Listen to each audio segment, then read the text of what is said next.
விடுதலை சிறுத்தைகள் கட்சியின் சார்பில் இன்றைய தினம் கள்ளக்குறிச்சி மாவட்டம் உளுந்தூர்பேட்டையில ஒரு மது மற்றும் போதைப்பொருள் ஒழிப்பு மகளிர் மாநாடு நடைபெறும் என ஏற்கனவே விடுதலை சிறுத்தைகளுடைய கட்சியின் தலைவர் திருமாவளவன் அறிவித்திருந்தார். அந்த அறிவிக்கப்பட்ட நிலையில தற்போது இன்றைய தினம் இந்த உளுந்தூர்பேட்டையில் இந்த மாநாடானது தொடங்கி இருக்கிறது.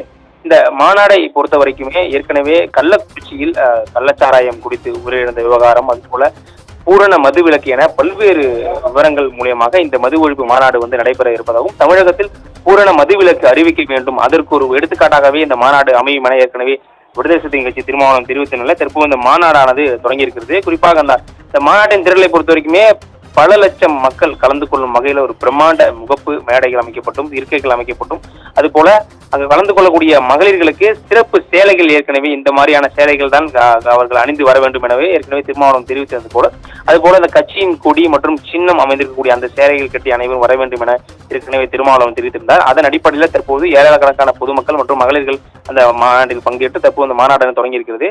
மாநாடு தொடங்குவதற்கு முன்பு இன்றைய தினம் காந்தி ஜெயந்தி முன்னிட்டு அங்க இருக்கக்கூடிய காந்தியின் சிலைக்கு அவர் திருமாவளவன் மலர் தூவி, அதுபோல அங்க இருக்கக்கூடிய அம்பேத்கர் அவருடைய திருவுருவ படத்திற்கு மலர் தூவி இந்த மாநாட்டினை தொடங்கி இருக்கிறார்.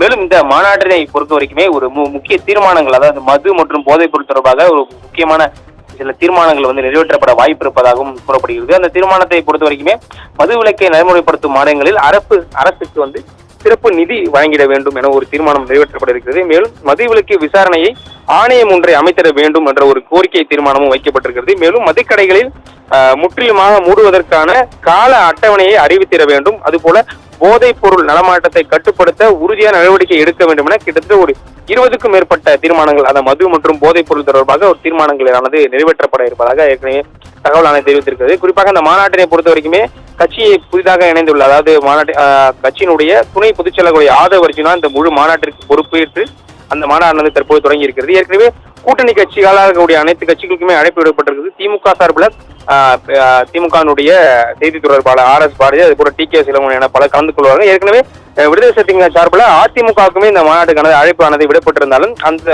அதிமுக இந்த மாநாட்டில் பங்கு பெறுவார்களா இல்லையா என்ற ஒரு குழப்பம் இருந்தது. மேலும் கூட்டணி கட்சியில் இருக்கக்கூடிய காங்கிரஸ் என பல கட்சியினுடைய முக்கிய தலைவர்கள் இந்த மாநாட்டில் கலந்து கொள்வார் என எதிர்பார்க்கப்படுகிறது. எனவே தற்போது இந்த மாநாடானது தொடர்ந்து நடைபெற்றுக் கொண்டிருக்கிறது. இந்த மாநாட்டில் மது மற்றும் போதைப் பொருள் ஒழிப்பு தொடர்பாக பல்வேறு பேச்சுக்களை திருமாவளவன் பேச இருக்கிறார். விவரங்களுக்கு நன்றி தாமரை கண்ணி.